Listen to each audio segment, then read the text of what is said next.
un atraso de sobre $14,000 de pensión y poder revisarle la pensión, ya que hace 16 años que no se revisa. Y Coqui asume no ha hecho nada. Llamo todos los viernes para darle seguimiento y mi trabajador asignado, la señora Hernández de la oficina de Bayamón 3, me dice que no podemos hacer nada.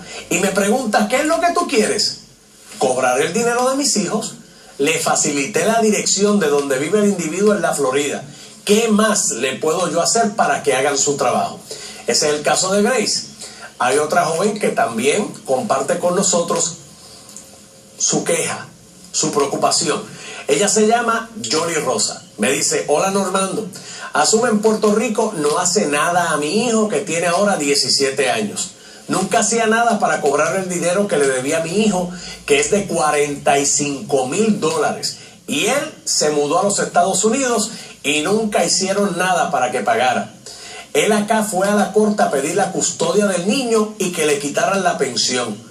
Un hombre que desde que mi hijo tenía 2 meses nunca ha vivido con él. Y lo ha visto porque yo lo llevaba al trabajo de él para que lo viera una vez al año. Y asume, le entregaba las direcciones y todo, y nada.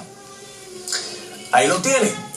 Esa es la opinión sobre esta agencia que administra las tablas de pensión alimentaria y muchas de las pensiones. Hay muchas personas que opinan que el sistema de pensión alimentaria es uno punitivo, que castiga a la madre y al padre responsable. Sin embargo, como en muchos otros sistemas de nuestro querido gobierno, deja impune al padre y a la madre irresponsable. Hablamos de los que no se ocupan de sus hijos, a los que no le importa. Y usted se preguntará, ¿por qué esto es así? ¿Por qué la legislatura no ha resuelto este problema?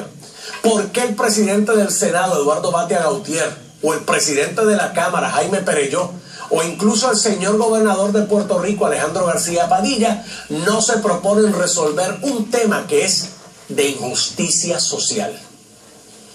¿Por qué solamente 2 legisladores han tratado de resolver el problema? Estamos hablando del senador Carmelo Ríos y del representante popular Carlos Vargas. ¿Saben por qué? Porque probablemente el resto de los representantes, el resto de los senadores de Puerto Rico piensan que esto le va a costar votos.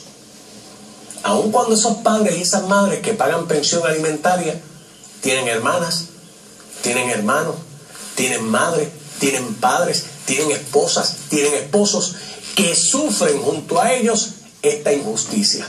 Pero vamos a ver un ejemplo. Veamos esta gráfica que está en pantalla.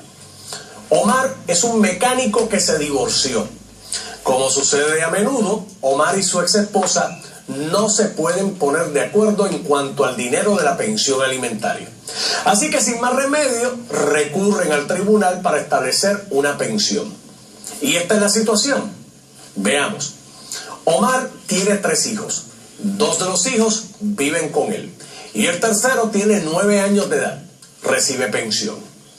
Omar, como mecánico, se gana cerca de $1,800 mensuales. Su ex esposa se gana $1,126 mensuales, lo que suma un total combinado de $2,926. Con las tablas anteriores, Omar pagaba una pensión básica de $210.96. A esto se le sumaba los gastos que tendría el menor durante los fines de semana que pasaran con él. Con las nuevas tablas, Omar pagará de pensión básica $406.63. Esto representa un aumento de un 92.5%. Esto porque las nuevas tablas no consideran para él el pago de la pensión de los hijos que viven con él en su casa. Ahí lo tienen, retratado. Como si fuera poco, con las nuevas tablas, Omar viene obligado a pagar tratamientos de medicina alternativa, ¿sí? Y otras actividades que su ex esposa decida que son adecuadas para sus hijos. Para complicar aún más las cosas, como Omar trabaja por cuenta propia para probar sus ingresos netos, Omar presenta la tablilla de contribución sobre ingresos. Bajo las nuevas tablas, el examinador puede determinar que no va a considerar las deducciones que Omar tomó en su planilla. O sea que le puede imputar los gastos. Esto quiere decir que Omar podría terminar pagando más de pensión alimentaria porque el examinador decida que los gastos que él cogió en la planilla no van a ser utilizados. Pero vamos a ver qué nos dijo la administradora de Asume, Rosabel Padín, en una entrevista que le realizamos. Veamos.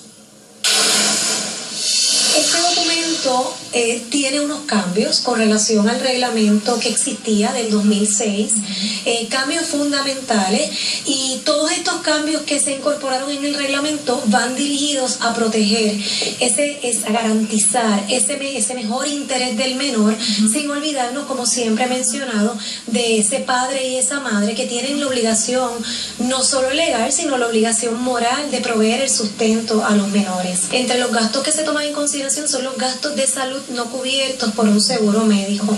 Ahí se plantean en el reglamento un sinnúmero de alternativas de cuáles serían esos gastos de salud no cubiertos. Estos gastos se le llevan al juzgador, y el juzgador, en la determinación que va a hacer, va a determinar si se incluyen esos gastos y si esos gastos son en beneficio de él o de la menor de edad. Este nuevo reglamento, desde el inicio, ¿verdad?, busca ese justo balance, busca garantizar ese mejor bienestar del menor, que es parte de nuestra política pública, pero a la misma vez incorpora, ¿verdad?, la realidad económica de este momento histórico, las circunstancias económicas de las partes y ese justo balance que siempre hemos mencionado desde el inicio, que debe existir para con la persona custodia y para con la persona no custodia. Y esto, mis amigos, que es solo el principio de la injusticia. Con nosotros está una experta en pensiones alimentarias, abogada, dedicada en gran medida a ver este tipo de casos, y quienes ustedes la han visto en ocasiones anteriores en nuestras ediciones de este programa, nos referimos a la licenciada Gualesca Delgado Marrero. Hola, Gualesca, buenas noches. Buenas noches, bienvenida. muy bien, gracias. Vamos a hablar un poco, usted ha tenido la oportunidad de analizar estas nuevas tablas, y ¿qué quiere decir ahora? Como estuvimos escuchando, que hay que pagar por los tratamientos de medicina alternativa, etcétera, etcétera, etcétera. Eso quiere decir que cualquier tratamiento de medicina alternativa o medicina natural o no tradicional que una madre o un padre custodio le esté brindando a su hijo alimentista, pues el padre no custodio, que es el obligado a pagar la pensión, tendrá que contribuir a ese gasto. Vimos unos ejemplos también, y a mí me gustaría que usted nos explicara, nos pusiera en contexto de dónde salen los $615 de reserva y a quién se le ocurrió que con eso se paga la casa, se paga el carro, se paga el agua, se paga la luz. Aquí alguien se sonrió porque parece que está en ese bote. Pues realmente cómo se llegó al número de los 615 no está explicado en el reglamento. Lo que se dice es que se hicieron unos estudios a base de la situación económica actual, y que eso se entiende que es la reserva con lo que el padre custodio, el padre no custodio, que está obligado a pasar pensión, tiene que vivir. Que subió, pero tampoco es para excitar, será antes $550. $585, subió $30. ¿Cuál es el problema también grande que hemos notado con este sistema, Gualesca? Pues lo que pasa es que este sistema de tablas de pensión alimentaria está basado exclusivamente en los ingresos ahora de ambos padres, antes el padre no custodio, pero no toma en consideración los gastos y las deudas que tiene ese padre no custodio. Y en la medida en que no se tomen en consideración los gastos reales y las deudas reales de ese padre no custodio, pues nunca esa pensión que se imponga va a ser justa. Y aquí con esto yo quiero hacer unos señalamientos para estar sumamente claro con los amigos televidentes en la noche de hoy. Cuando traemos este tipo de temas es buscando la equidad, que haya justicia para las distintas partes. Nosotros no estamos en ningún momento respaldando o criticando que este sistema pueda satisfacer también a padres irresponsables que no cumplen con su obligación porque existen, porque están ahí, y hay damas que dan testimonio, sino también padres que son cumplidores, que quieren cumplir, pero que la realidad de nuestra economía es que los golpean a tal extremo que prácticamente tienen, como lo hemos estado viendo, que refugiarse en casa de sus padres nuevamente, y prácticamente no pueden vivir de una manera satisfactoria. Es un sistema que hay que revisar, es un sistema que tiene que buscar, repito una vez más, la equidad, y por asuntos tan sencillos